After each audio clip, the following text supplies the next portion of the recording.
If you are trying to stream a polished presentation from Ecamm Live into a Zoom meeting, you have likely run into that frustrating issue where your crisp slides turn into a blurry low-res mess. It feels like you are banging your head against the wall, but don't worry, because today I am going to walk you through exactly how to fix that quality bottleneck for good. We are going to make sure your audience sees every single detail of your deck, and then I will show you how to turn that recording into a goldmine of short-form content using Vizard.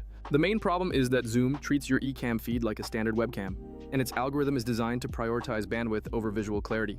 Since Zoom is trying to keep your meeting running smoothly for everyone, it often aggressively compresses your video, turning sharp text into a blurry, unreadable mush.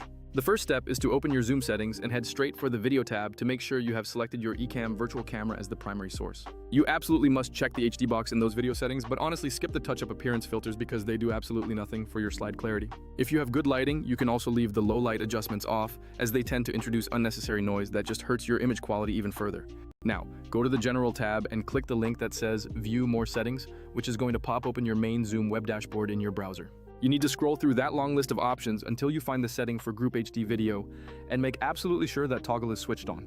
Keep in mind that you do need a paid Zoom plan for this to actually take effect, as the free tier is going to limit your resolution regardless of what buttons you push. If you are serious about using Zoom for business, upgrading to a pro or business plan is usually a no-brainer because it removes those pesky 40-minute meeting caps. Sometimes, even after you have done all of this, Zoom might still throttle your feed, which is when you need to be proactive and open a support ticket. Just tell their support team that you are using a virtual camera and need your account enabled for 720p Group HD, and they are usually very helpful about flipping that switch for you. If you are aiming for that crystal clear 1080p look, that is usually reserved for higher tier enterprise accounts, which can be pricey for solo creators or small businesses. I personally decided to spring for a higher plan because having perfectly crisp, text-heavy slides is essential for my specific style of masterclass content.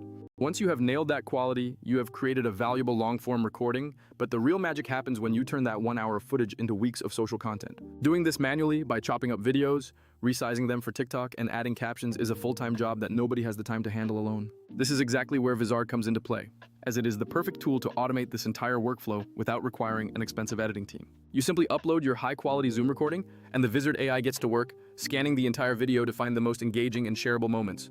It does not just look for cuts, it identifies the highlights, the punchlines, and the most energetic parts of your presentation that are likely to go viral.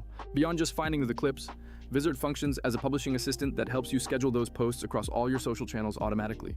You can use their content calendar to manage everything in one place, which means you are staying consistent without ever having to manually upload a file again. For busy founders and creators who want to grow their brand, this automation is honestly a total game changer for your productivity and reach. When you compare this to other editing suites, Vizard really wins because it handles the heavy lifting of editing, resizing, and scheduling all within the same ecosystem. It saves you from having to pay for multiple separate subscriptions for editing tools and scheduling platforms, which really adds up over the course of a year. Remember to keep your slides simple and use large fonts, because even 720p can struggle if you cram too much microscopic data onto the screen. Make sure you speak with clear energy, because that makes it significantly easier for the AI to identify your best moments and create high-performing clips. Once those clips are generated, just do a quick skim, make any minor adjustments you feel are needed, and let the autoscheduler do its thing. Fixing those Zoom settings might seem like a bit of technical homework, but it pays off immediately when your recordings finally look professional. People are going to appreciate the high quality of your content, and you will actually get to focus on your presentation instead of playing the role of a video editor. If you want that copy-paste message to send to Zoom support, just let me know in the comments and I will get that sent over to you right away. Thanks for watching, and if this helped you clean up your workflow, please give it a thumbs up and subscribe so you don't miss the next tip. Drop a comment with the platform where you want to post your content, and I will share some caption templates that work best for that specific algorithm.